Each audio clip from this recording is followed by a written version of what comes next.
Time mole etole. Kashine. Kachomi. Kafe me here shino kumole. Nakai. Koshima muso egme here boka wojame. Nakai etole. Koshima muso egme here nakai. Nakai etole. Hala spezo hala. Bakuene. So that was Bukum Banku in action over the weekend in a non-title fight. We'll go and talk about that momentarily. This is the Joy Sports Track. I'm Gary Alsmith. It's another Monday for us to look at what's been trending over the weekend, and certainly this was one of the topics. Another thing was the President's Cup.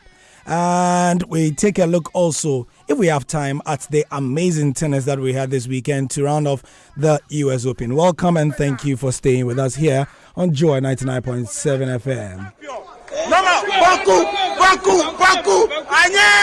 That will be later, but Nathaniel Lato is in studio with us, and also we will have Ebu Apia on the line to talk to us about the happenings in Galka.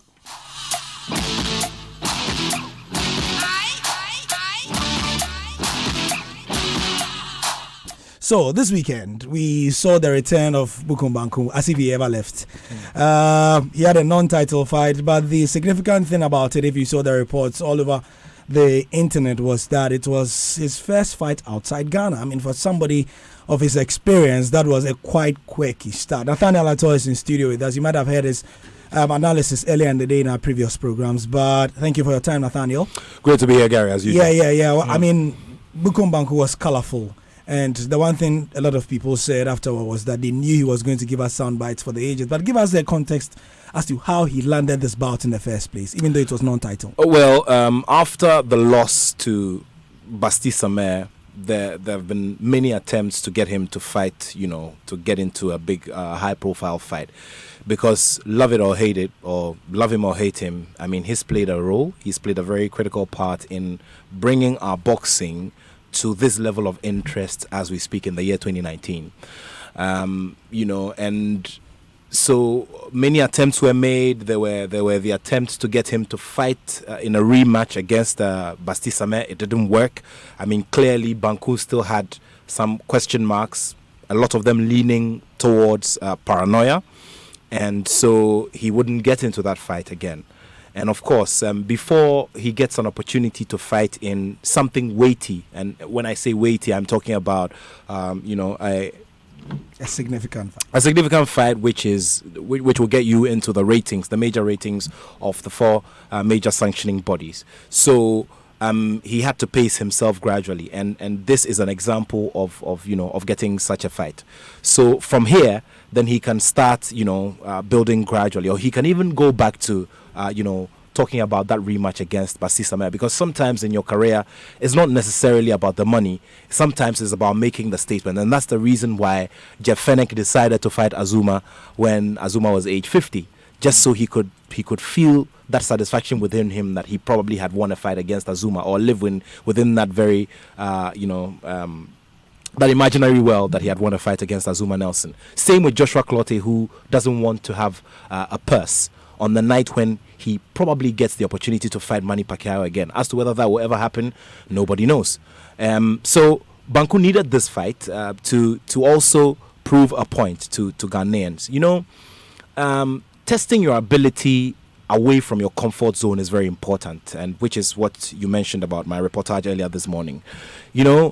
90% of the time, Banku has been in arenas that are full of fans, 99% of whom are his people. They're shouting his name and all of that. And this morning, if anybody monitored the sports center, Banku was apt. I mean, and he was very honest, and I admire him for that. He said, look, I was scared when I was going into the fight, but the encouragement that I got, the few voices that I heard in the background just spurred me on and gave me that master strategy to go around my opponent. And in the eventual scheme of things, he got a third round knockout. That's what everybody's looking for. It's the win at the end of the day, So it is very significant. Look, forget about the fact that it wasn't necessarily the kind of big promotion that you'd want to see. I mean, it wasn't the Eddie Hearn kind of promotion where you'd see 60 or 70,000 fans in the arena. But at the end of the day, he's done what is important. He went into the unfamiliar territory, the territory that doesn't necessarily give him comfort in the fans who are around, and he got the job done. So that's the end of the story.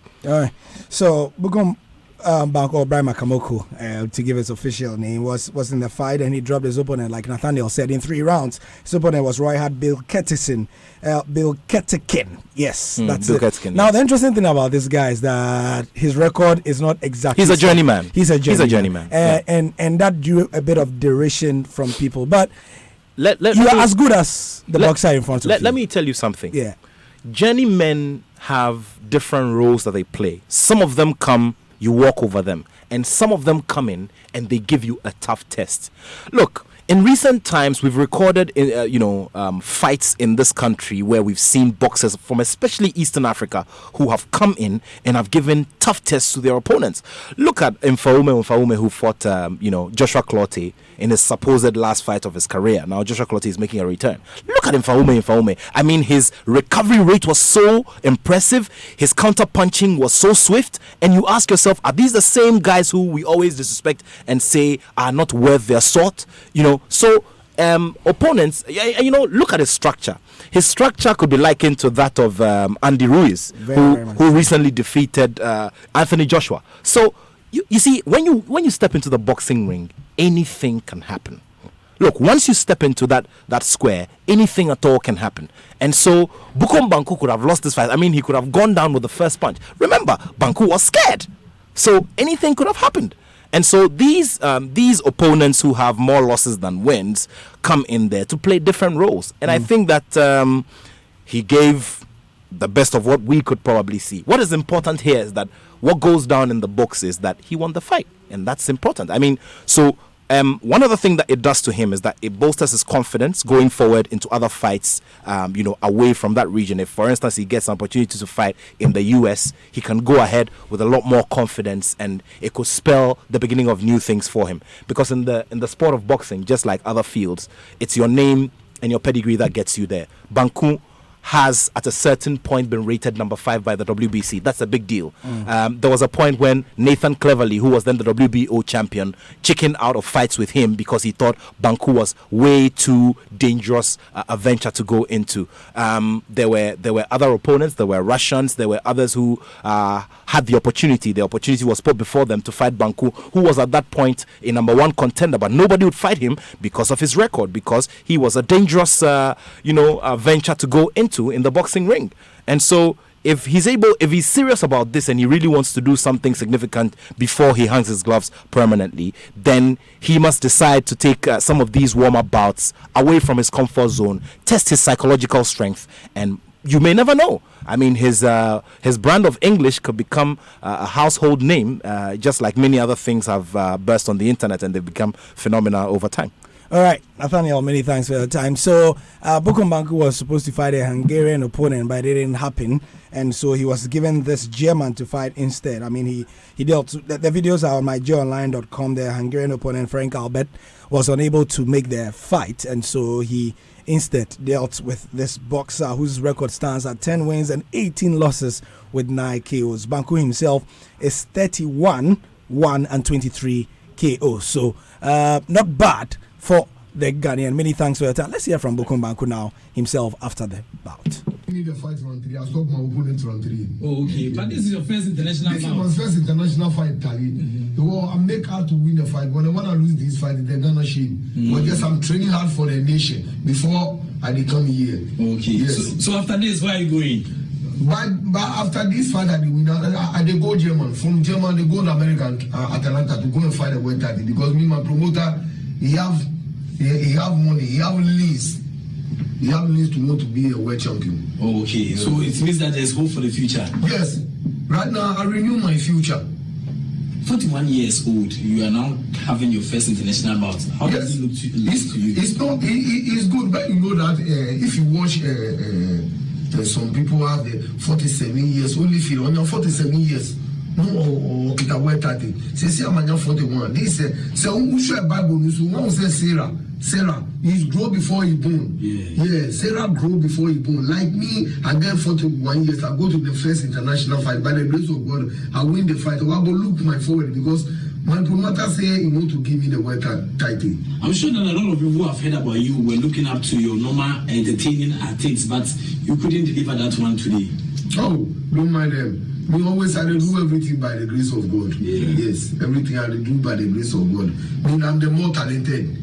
Until you know me already. Yeah. What do you have to tell Ghanaians? I want to tell all the Ghanaians that they pray for me to go and be the world champion boxer. This is Joy 99.7 FM. Brian Makamoko giving us sound bites for the ages, and I'm sure this is not the last we've heard of him. I mean, he's hinted that he's going on something close to a tour. You know, he says he's going to Atlanta, he's going to Las Vegas, and all that. Nathaniel, I mean, he says his promoter has money, he's got links. Yes. So what that does for him is that above all the things, he gets good tests in the gym. Yeah, he will get very good tests in the gym. If you'd remember, when Isaac Dogbe lost the fight, one of the reasons that was assigned for the loss was that he didn't get good enough sparring here during his training camp at home in Quetta. So over there in the US, there is a lot of variety when it comes to sparring partners, Gary. I'll assure you of that. There are days when a sparring partner comes in and he comes to test only your ribs. Okay. His focus is only on your rib area, and that's the job that he does. You know, so he would get that good variety. I hope that it makes him better. It makes his reflexes sharper, because look, the system he's going to get into, especially if he's serious about wanting to get a major world title, it's not a joke at all. You know, it's hard punchers, equally hungry boxers who are looking forward to jumping onto that big stage. And so where to go? What is important is that he spaces them out well and gets good training in the gym and prepares himself well for all of these challenges. Thank you again, Nathaniel. Now, another bit that captured the imagination on social media, and then I played it at the top of the show. I think George played it this morning on the Sports Center as well. Was the commentary that accompanied the video? There was the unmistakable voice of a commentator playing the dual role of giving objective commentary and very subjective support for Boko Banku. Joy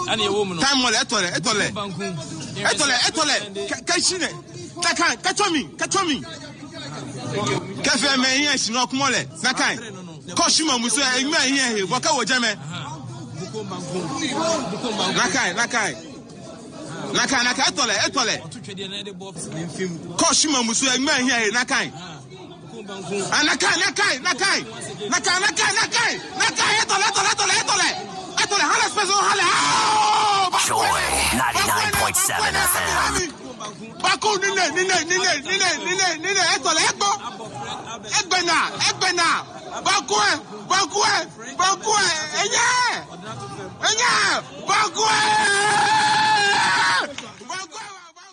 Anyway, so some very colorful commentary ending that fight for Bukum Banku. Good stuff for him as he continues his journey towards a major world title, he says. This is the Joy Sports Track. It's 28 minutes after 1 on your superstation, Joy 99.7 FM. Hello, I'm Gary Al Smith, and we are moving on to football. Now, if you are following the commentary, especially on social media, where we tried our best, the Joy Sports team, to give the President's Cup a befitting build-up over the weekend. We had a preview, we had artwork to accompany it, and all that. At the end of the day, Hearts visited Kumasi, but the inclement weather made sure that we didn't have a good game. Questions arose following what we saw on our screens. There was a very soggy pitch. Preparations didn't seem like they were going on well, and we're going to speak to Ebu Apia right now, but the line has dropped. We'll try and get Ebu Apia again. George Addo Jr. is here with us. George, quickly,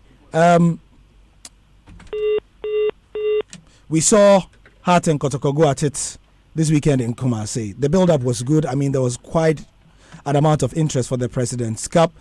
In the end, bad weather and everything else. But what were the key points? What were the key takeaways you got from those 10 minutes that he went onto the pitch? Sabankwe wanted the game to go on. The ref called it off at the end of the day. We were told initially that the game will be replayed today at 3, and then we understand that the game has been further postponed to another time. Point number one, I don't think we need a reminder of what our pitches are like here in the country. So anytime it rains, we're going to have issues like this. It's a big test for us, especially when we're looking at starting the next Ghana Premier League season soon.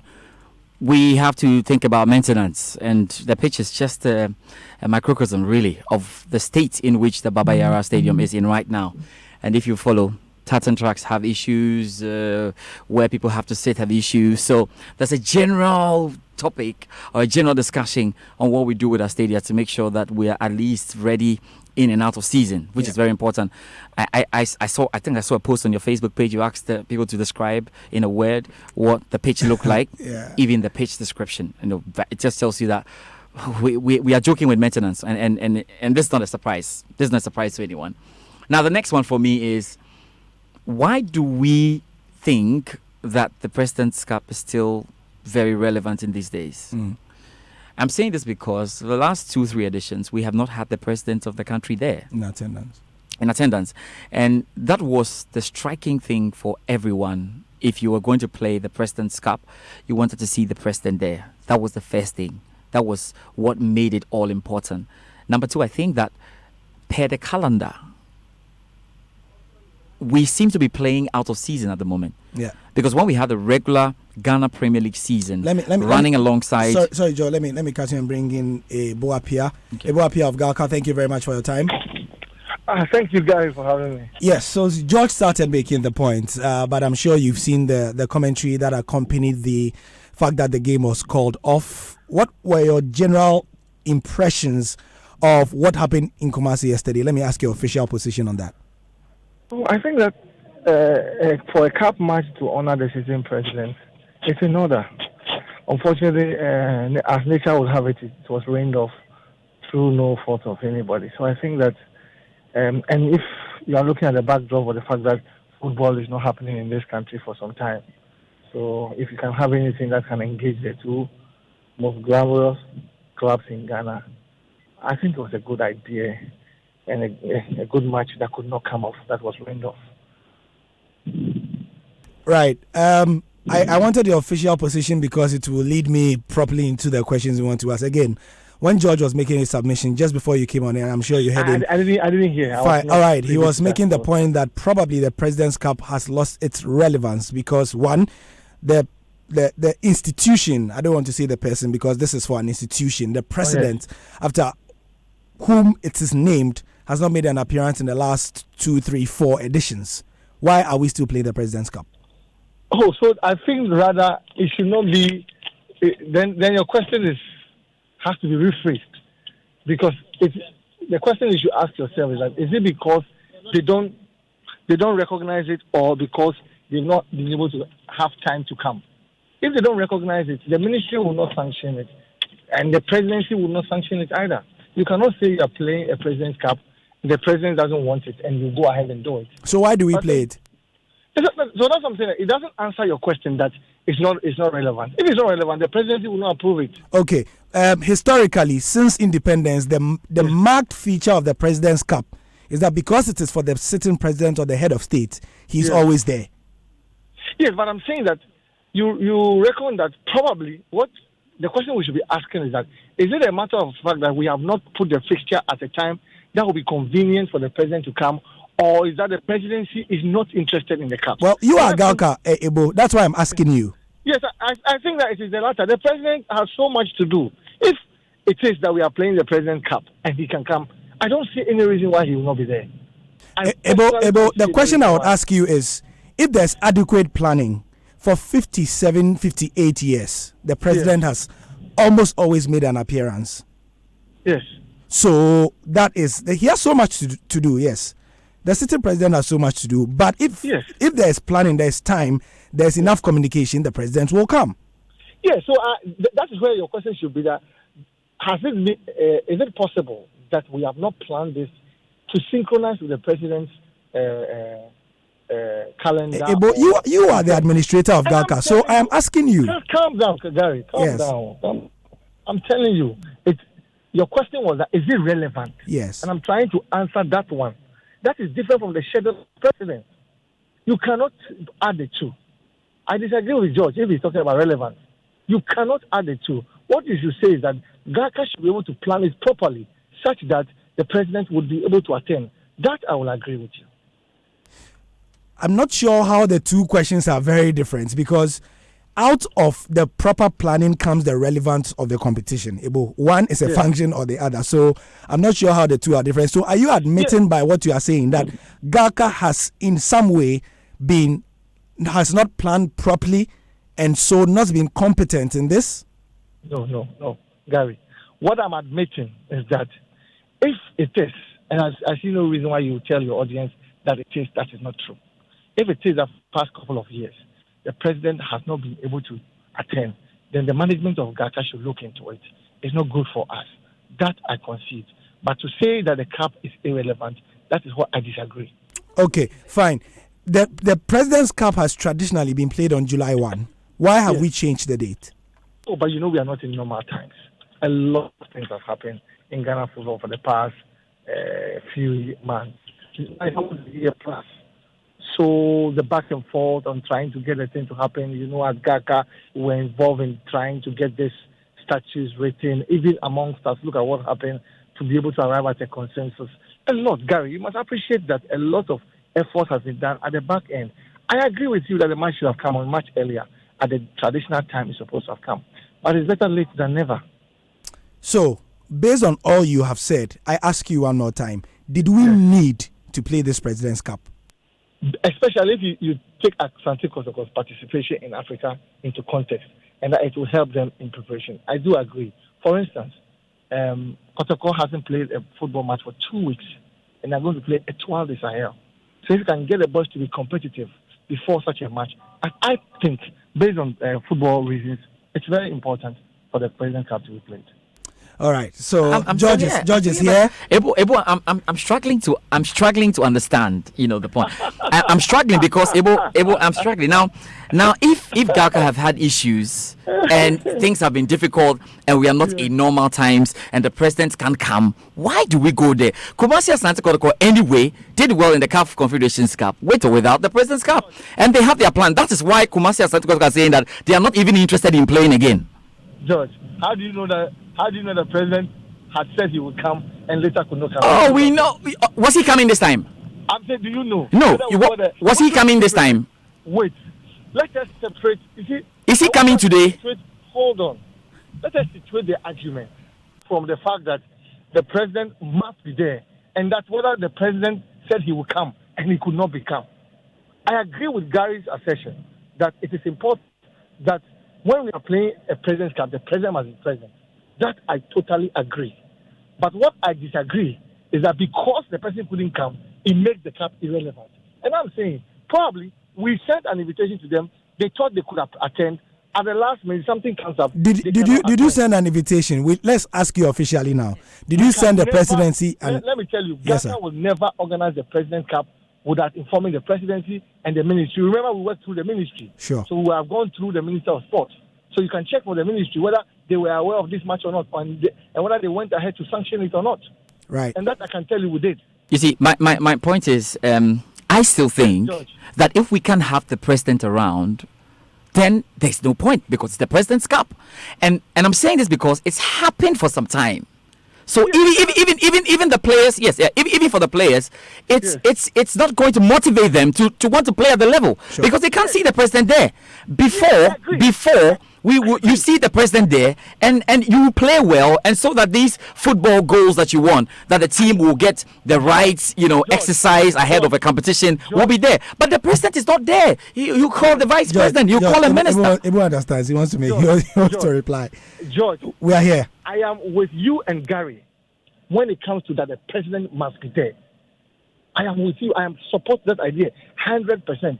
But what I disagree is to say that the President's Cup is irrelevant. Okay, all right. You've made your point. Ebo, I think that you've made your point on that. So the question is that between GACA and the ministry and the president, we must ensure that going forward, anytime the President's Cup is being played, the president's attendance is needed. Okay, if it means that's fine. We change the date to suit him, then we should continue changing the date until such a time that the president can come. All right, Ebo, Now, about the format. Second complaint has been one of why do you choose the teams the way you do? Because there is no laid down procedure for choosing the team that play in the President's Cup. It's usually, let's call Hearts and Kotoko and let them play. There's no recognized format. Yeah, I think that on that one, I'll concede that we need to make it fundamentally. It's a flaw that we need to address. I concede. We need to have a way of how teams are chosen. It should not be at the whims and caprices of anybody who decides that this person must play or that person must play. Let us have a format, and then so when I meet my seniors, look, this is what has come up, and I think I want to associate myself with this particular one, that we should not pick and choose when we want, but we should have a procedure. I believe in systems and procedures. It is important that we have that system there and that will follow through. That will even attract sponsors. Because if I'm a particular station and I know that the winner of, let's say, the FA Cup and the winner, just as we do the community shield is played, you know that there's a community shield cup, and by extension, who wins this person and who wins that is who plays. Sure. And I agree with you people on that one. Okay. This is what I call productive criticism, and I think I. So the first one wasn't productive. You know what? No, George. We've had a lot of dates as to when the game will be replayed. Please give us the official one. We've seen about three different dates since. It's not out yet. I'll get back to you on so that. Everything we are seeing in the media is not correct. We don't have when there's an official position, you will hear from myself, Mr. Alex, the Vice President, or any of the executives. It will be put out there. Okay, so anything we should disregard everything we've seen right now. Okay, is Kotoko going to play? Is it? Will Kotoko play? For which one? For whenever it is that you set the date. But Gary, I can only tell you when we agree on something. Gary, I'm trying to pass through the back door and come and ask me the same question. Yeah, because you know that you have been asking people questions through the back door for years. So you cannot pass the left and come back. You've been asking people. I'll get you back.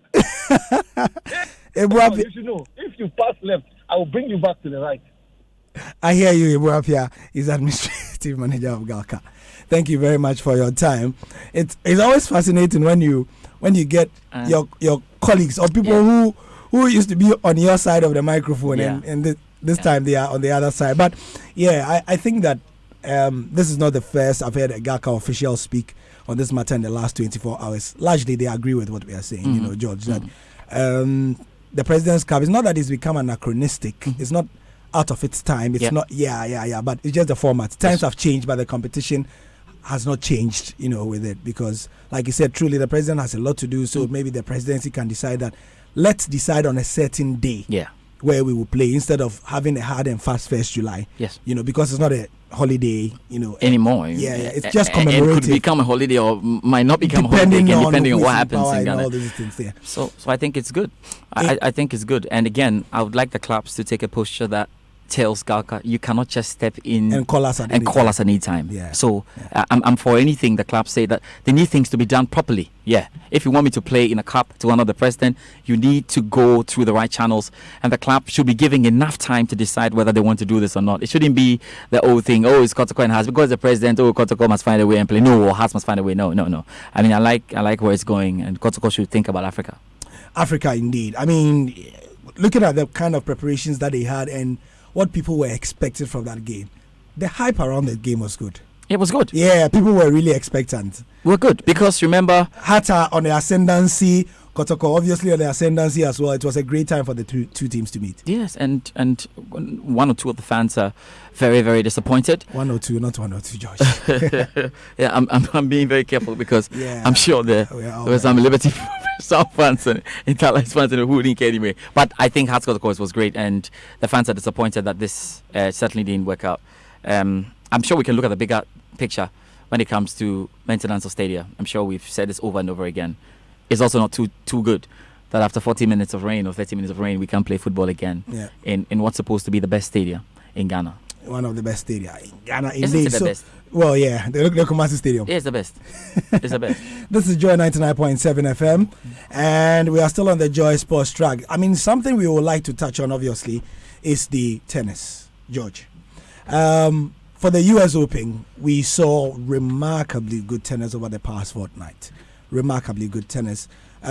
We had a mini debate in the office. I would like us to reprise it here. Oriku Ampofo will join us, myself, George, and Oriku Ampofo. We saw Serena Williams lose again. Let me emphasize that. She lost again in the final. Grand Slam final. First question. I mean, of course, she lost to Bianca Andreescu of Canada, being the first Canadian to win the first singles title. However, the talking point was how Serena lost. And I put on my timeline that some people said they wanted her to just quit the sport. I disagree. I disagree. I think it's rubbish. I think it's Welcome rubbish. to the show. Thank you, Gary. Yeah, I think it's rubbish to say she should quit. Because she's making the finals. She's making the finals and beating all the ladies you're talking about. Even in this final, this US Open final, she gave Bianca a lot to think about, especially with that massive comeback from 5-1 down to 5-5, and that she lost it. I think that Serena's problems are not about ability. Certainly not. I agree that most of the young ladies coming through the sport have used Serena as the standard. Sure. And everybody is trying to produce another Serena. Because I look at the power serves of the likes of Coco Gauff, of Naomi Osaka, Bianca, and they're all learning from Serena. So these days, the things that Serena used to do that would easily beat an opponent is not beating an opponent. So it's bringing her up to the fore. But I think she's done well after giving birth and all. She's done well staying in this for some time. The only problem for me is that there's just too much pressure, and there's too much going on in her head and in her mind when she is ready for a Grand Slam final. And we have seen it in the last 4. Whether it was against Halep, whether it was against Angelique Kerber, or it was against Naomi Osaka, or it was against Bianca. It's just the same thing. And I don't think we are any better psychologists than those around her. They would have told her. I mean, family. She's coach, got whatever. correct guys around her. She's got everybody to talk about. This has been bandied about in the media over and over again. But it is a different thing being told, and it's a different thing actually being there when it's happening. I don't think she was able to quite hold her nerves when she started that one. And in this one, she was not scared of Bianca.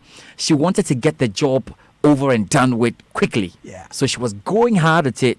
And Bianca was just telling her that you're not going anywhere for now. You have to deal with me before you go. And I think it didn't go out well.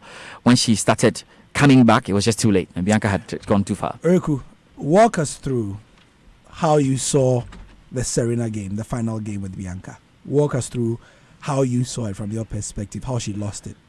Well, I think before I start, we need to take into consideration what a force Serena has been in the females tennis for a long time. And if you look at the timeline from 1999 to around 2012 or so, Serena won 21-4 in terms of winning her Grand Slam title. So she's used to winning, and not unfortunately, but fortunately she did give birth and she had to, take a little break.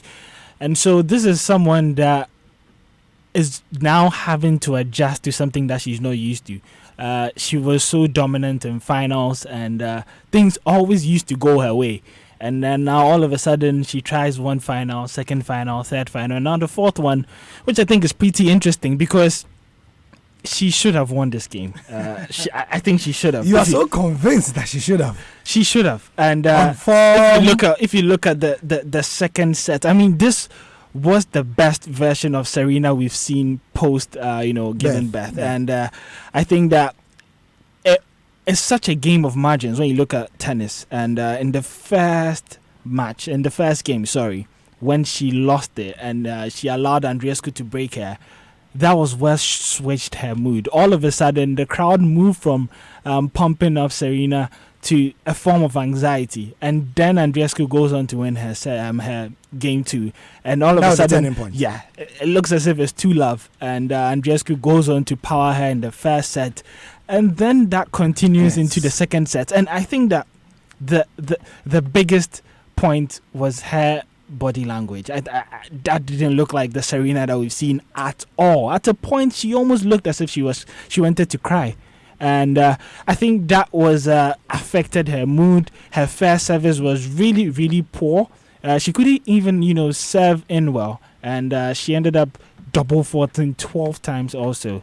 And she literally dug her own hole. In the second set, she managed to, come back into the game from 5-1 down. That was miraculous. That's why I said she shouldn't lose this, because coming down from 5-1 to 5-5 shows just how good she was.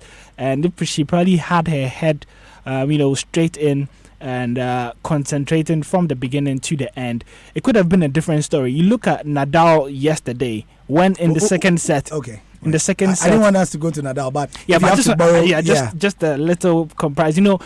Even in the first set, Medvedev broke him.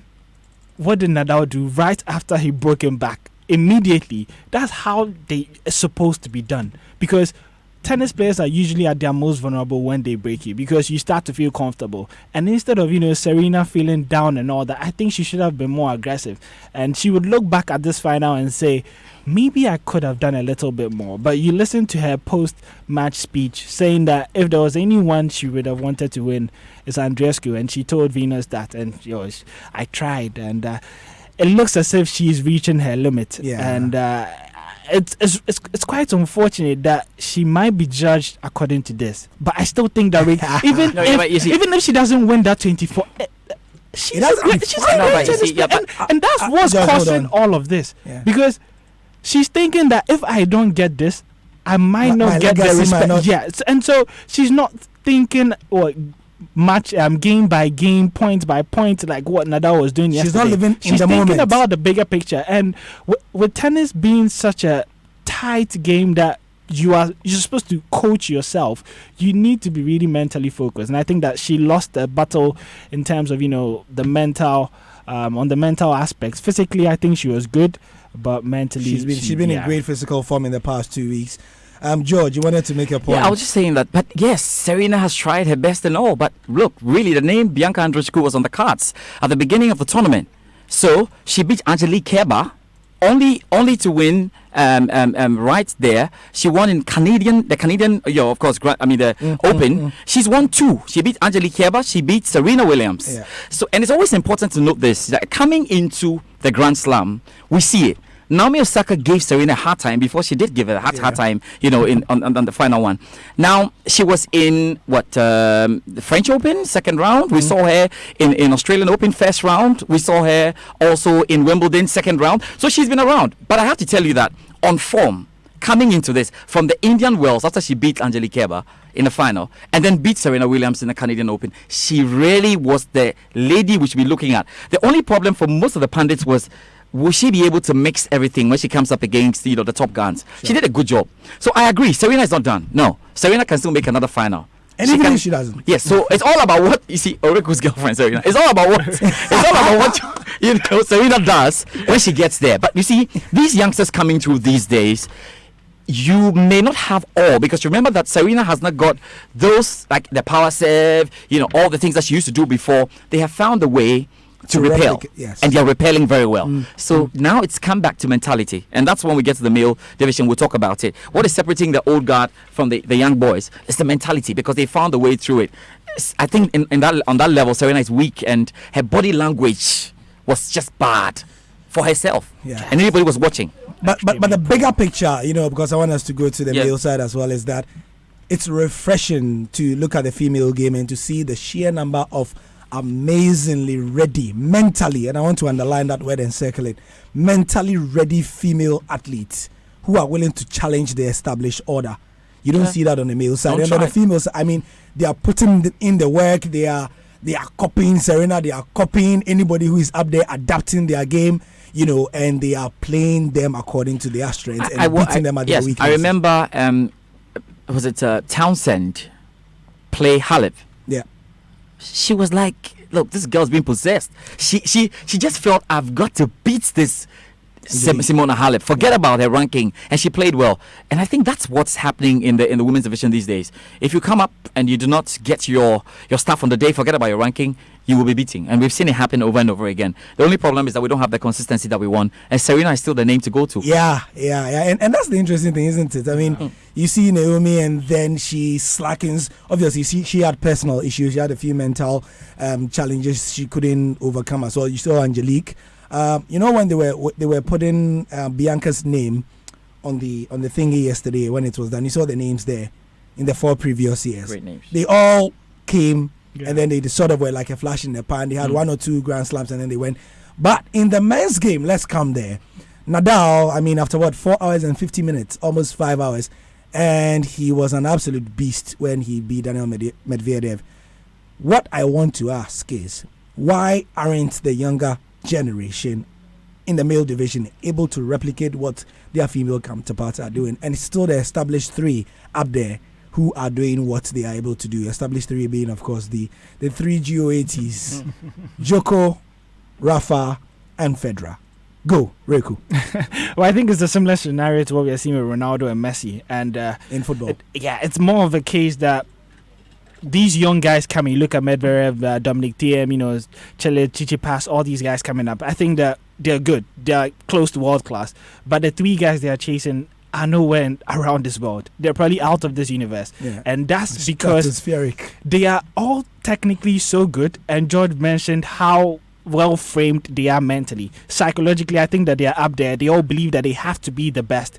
But one interesting fact, and why I think that the men's division would probably be dominated by this trio for a longer period, is because these 3 guys are not competing with the younger guys. They are competing within themselves. Yeah. And now Nadal is so close to that number 1 rank. That was his target for this year. And Djokovic wants to keep number 1. That he said that the most important thing for him is to stay number 1 by the end of this year, because he knows that Roger Federer, Nadal would be coming close. Now, Nadal is at 19 Grand Slams, Federer 20, Djokovic is at 16. How are these guys going to stop? They know that Djokovic is younger than them. He probably has a better shot. But between Federer and Nadal, since 2004, it's been like a Ronaldo Messi. So they know that Federer knows that Nadal is right behind me. I need to win the next Grand Slam. And I think that is the motivation that keeps on pushing them and makes them better. So next year's Australia Open is going to be blown wide open, because, Djokovic knows that he can go closer to the 2 of them in terms of the Grand Slam titles. And Federer knows that, look, I cannot slack anymore. Now let's come to Federer. Just one behind him. I mean, yesterday was a statement from Rafa to show that as for Rafa, I don't know whether he's a sadistic guy. He likes pain. It seems that he thrives on pain. The more pain you give him, the better his chances of winning. It's like Luto. The more you stick, the better your chances of winning. He loves the 2 hour, 3 hour, 4 hour thing, where he goes toe to toe with you and then he wins and then he feels broken. He comes back stronger. You were saying in the newsroom, Eriku, that the biggest loser in the past fortnight for the men has been Roger Federer. Explain. Well, I think it's been Roger Federer, in my opinion, because if you look at it on the drawing board, technically, the only Grand Slam that you would think Nadal is entitled to is usually the Roland Garros. That's the French Open on clay. Now, what Nadal has done is that he's broken the odds and added an extra one in the US Open.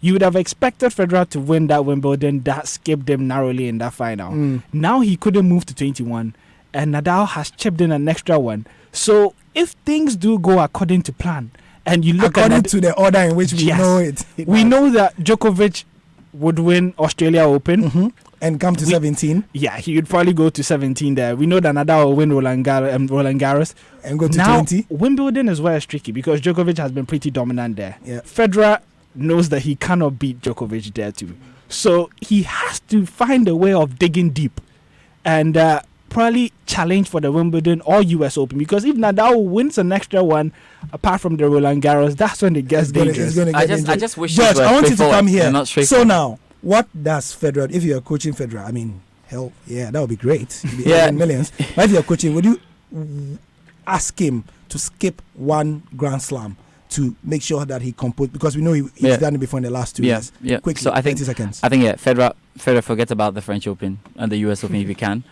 Let's see if we can win the Australian Open and win the Wimbledon, which is right within our reach. That should be fun. So I trust we've been able to do justice to the because the thing about the danger for the Nadal family is that I'm a Federer boy. I'm sorry about that. But sure. The danger for Nadal is that if he tries to do it over and he tries to do more, he might have an injury. And because of the power play, because of the power play, he must be careful, because if he's going to be playing like this in every Grand Slam final, you know the story coming. Because if everything had gone well for Nadal, he should have gone past Roger Federer a long time ago. And that's why these things are not as straightforward as they seem. cast in stone. Anyway, so right, we have 2 o'clock. Yes, just a quick one. I think that Nadal is forced to now strain himself now. As I said, 604 points behind Djokovic.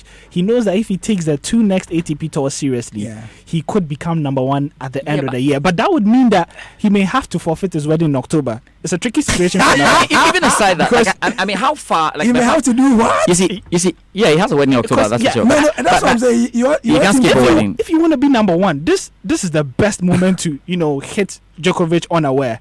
He could take these ATP tours that they usually do not take seriously, and that could get him about 700-800 points, and he could finish number 1. So Nadal must rather relax. The wedding can come if he really wants to catch. If he wants to catch, if he wants to catch Roger Federer and go past him, he needs to relax, because it's not going to be about who can relax more. And be careful, you don't need to get an injury. Like Nadal's not all that fit, even in this US Open. He has an injury, so he has to be careful about it. And he's won it. It's good. But I'm sure Roger Federer will be saying, okay, let's see what happens in Australia next year. Yeah, so that's about it for the Joy Sports Track for today.